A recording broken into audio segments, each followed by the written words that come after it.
नमस्कारम. आज मी खेळ या विषयावर थोडंसं लिहिलेलं आहे. तर खेळ आयुष्याचा खरा आनंद.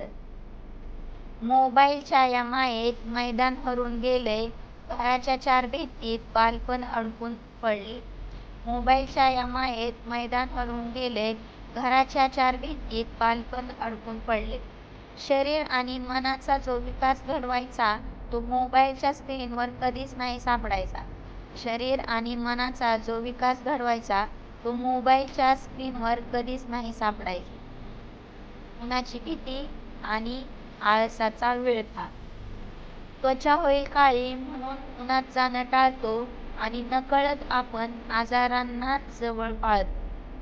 त्वचा होईल काळी म्हणून उन्हात जाणं टाळतो आणि नकळत आपण आजारांनाच जवळ पाळतो.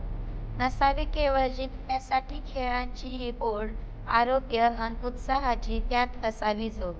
नसावी केवळ जिंकण्यासाठी खेळाची ही ओढ, आरोग्य आणि उत्साहाची त्यात असावी जोड. शरीराचे संतुलन आणि ताजेपणा.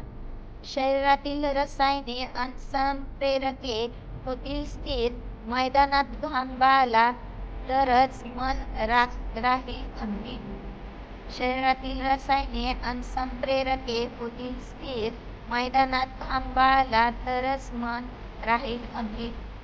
पुस्तकाचा अभ्यास जसा प्रगतीला आहे हवा, तसाच खेळाचा सरावही आयुष्यात हवा. पुस्तकाचा अभ्यास जसा प्रगतीला आहे हवा, तसाच खेळाचा सरावही आयुष्यात हवा. चला मैदानाकडे. आई, बाबा, शिक्षक आणि मित्रांनो साथ द्या. मैदानावर जाण्यासाठी थोडीशी साथ द्या. आई, बाबा, शिक्षक आणि मित्रांनो साथ द्या. मैदानावर जाण्यासाठी थोडीशी साथ द्या. व्हिडिओ पाहणं सोडा, आता स्वतः धावायला शिका. आयुष्याच्या खेळात मैदानी खेळांचा मंत्र जपून ठेवा. व्हिडिओ पाहणं सोडा, आता स्वतः धावायला शिका.